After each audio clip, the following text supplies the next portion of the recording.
Uma jovem me escreveu pedindo ajuda, dizendo: eu fico muito mal vendo todo o mal que acontece no mundo.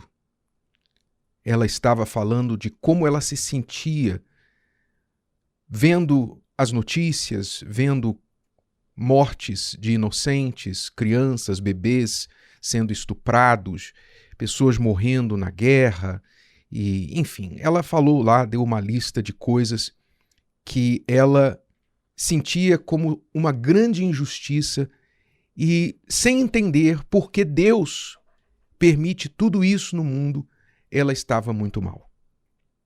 Então, dois conselhos que eu tenho para ela e eu dou para você também, que também com certeza já sentiu isso. Quantas vezes nós olhamos para o mundo, olhamos ao nosso redor, vemos injustiças gritantes e sentimos raiva, ódio. Às vezes nos sobe uma vontade de fazer justiça com as próprias mãos, não é?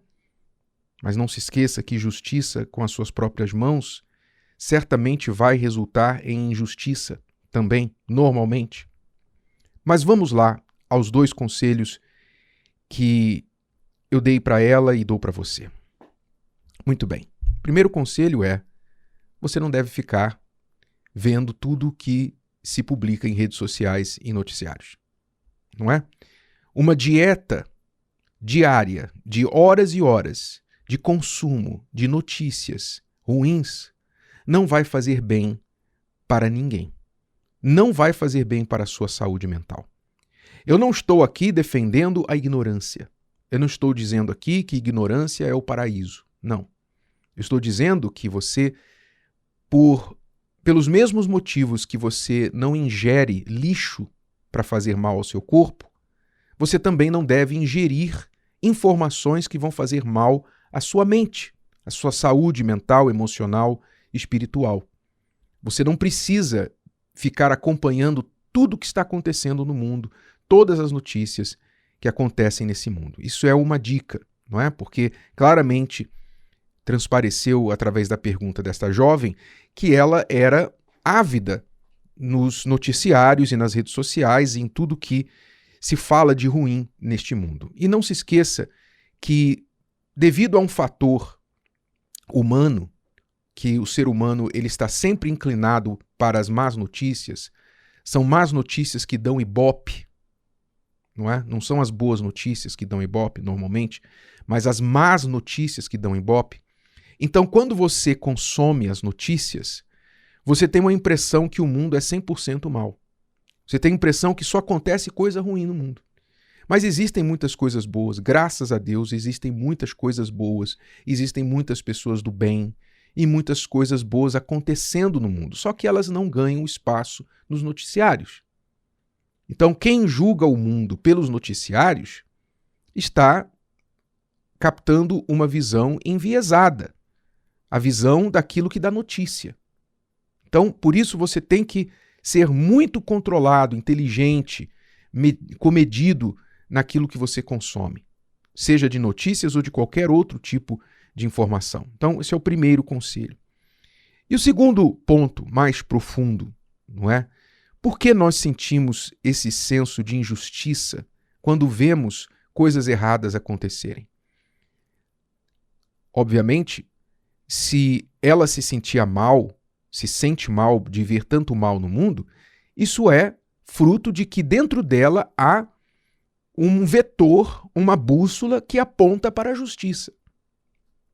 Se nós não tivéssemos dentro da gente um padrão do que é certo e errado, nós não estaríamos nem aí com as injustiças do mundo. Porque se não há certo e não há errado, então quem está dizendo que aquela guerra foi errada? Que aquela morte foi errada? Não é? Nós só sentimos que acontecem injustiças no mundo porque dentro da gente há um senso de justiça. Há um senso natural de certo e errado, que ninguém precisa ensinar a gente. Nós já nascemos, são leis naturais que Deus escreveu no coração humano. É o DNA de Deus dentro da gente, na nossa consciência. Então, logo, você entende, se eu consigo perceber as injustiças no mundo, Só isso em si já é uma fagulha de Deus dentro de mim. Deus está me ajudando a enxergar um pouquinho, veja só, um pouquinho do que ele enxerga na totalidade. Deus é onisciente, ele vê tudo. E o que a gente vê é apenas uma pequena parcela do que acontece no mundo. Então, nós podemos sentir um pouquinho da dor que Deus sente. A pergunta, então, é o seguinte: por que Deus permite que esse mal, que coisas más aconteçam? Vamos lá. Você tem que entender, nós temos que entender que nós vivemos em um mundo doente. Um mundo doentio. Um mundo que deu as costas para Deus e continua, na sua maioria, dando as costas para Deus. Então, o mundo é resultado desta rejeição da justiça. E nós, infelizmente, mesmo você sendo justo, mesmo você considerando, mas bispo, eu sou uma pessoa do bem, eu sei que eu não sou perfeito, erro como todo mundo, mas eu procuro fazer as coisas certas. Por que eu tenho que sofrer injustiça se eu vivo na justiça? Ora, a resposta é porque você está em um mundo injusto. Nós estamos vivendo em um mundo injusto. Como você pode caminhar, por exemplo, todo vestido de branco, no meio da lama, e não respingar nenhuma partícula de lama na sua roupa branca? Não dá, não é verdade? Se você andar na lama, vestido de branco, você vai ter algumas manchas na sua roupa.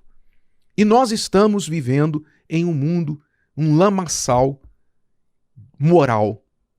Um lamaçal moral. E por isso, as injustiças deste mundo respingam sobre os justos. É o que é, não por escolha de Deus, mas por escolha do ser humano. Primeiro ponto. E outro ponto que você tem que pensar é o seguinte: Deus está indiferente, então, diante de tudo isso? Deus não se importa? Por que ele não interfere se ele é todo poderoso? Por que ele não interfere para acabar logo com isso? Deus já interferiu para nos dar um escape e vai interferir no final para dar um desfecho a esse mundo. Não tenha dúvida disso. Por isso a Bíblia fala do juízo final. A nossa esperança é que haverá um juízo final. Haverá uma justiça final, onde todos os is vão receber seus pingos e todos os t's vão ser cortados. Não tenha dúvida disso. Tá? Então essa é a esperança que há dentro da gente. Agora, a pergunta que você tem que se fazer também é a seguinte: Deus não se envolve? Sim, se envolve. Como que ele se envolveu? É só você parar e pensar. Qual foi o maior mal já cometido na história da humanidade?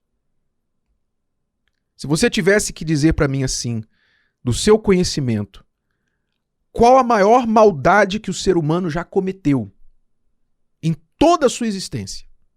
Qual foi o ato mais cruel, mais vil que ele já cometeu? Alguém vai dizer, foi o Holocausto, foi Hitler. Alguém vai dizer, foi o estupro daquele bebê inocente. Foi essa guerra que matou milhões de pessoas, e etc, etc. Não. O ato mais cruel que o ser humano já cometeu foi matar o Filho de Deus. Ou seja, o ato mais cruel deste mundo, a maior maldade já cometida neste mundo, não foi sofrida pelo ser humano, mas sim por Deus. Por aquele que ele enviou, o seu Filho que ele enviou aqui, para livrar o ser humano do mal. Ele que foi verdadeiramente o único inocente, pagou um preço alto, sofreu uma morte cruel na cruz. Por quê? Porque ele queria tomar o nosso sofrimento. Você lê isso lá no livro de Isaías, capítulo 53, falando do Senhor Jesus. Olha só como ele se envolveu no nosso sofrimento. Era desprezado e o mais rejeitado entre os homens, homem de dores, e experimentado nos sofrimentos, e como um de quem os homens escondiam o rosto. Era desprezado e não fizemos dele caso algum. Aí está a razão porque o mundo sofre. Deus veio a esse mundo e o mundo não fez caso algum dele. E continua não fazendo caso algum. Por isso o sofrimento. Mas aqueles que escolhem crer nele, então recebem imediatamente, recebem o perdão dos seus pecados, juntamente com o perdão recebem a paz, e com essa paz recebem uma esperança. A esperança que há em mim, que há em você, que crê no Senhor Jesus, a esperança de que Ele vai fazer tudo certo, Ele vai colocar tudo a limpo no juízo final. Essa esperança é o que nos faz acordar de manhã, dar um passo à frente do outro a cada dia, respirar fundo e confiar e esperar que no final a justiça vai vencer. É essa a esperança. A nossa esperança é Ele. A nossa esperança não é em um governante, não é em um governo, não é em uma pessoa, um ser humano, em nenhum programa social deste mundo, nenhuma ideologia. A nossa esperança está nele, pois somente Ele poderá fazer a verdadeira justiça na nossa vida. E se você não crê nisso, então aí eu entendo por que você sofre. Eu entendo por que você geme. É muito difícil viver nesse mundo sem esperança. Mas aqueles que creem nele, a esperança se renova cada dia. E cada dia se torna mais próxima. Mais próximo esse juízo final, em que nós veremos todos os nossos porquês respondidos e toda a nossa sede de justiça saciada. Se o vídeo de hoje te ajudou, você conhece alguém que vai ser ajudado por essa mensagem, passe adiante. E se você ainda não inscreveu aqui no canal, inscreva-se agora. Até a próxima.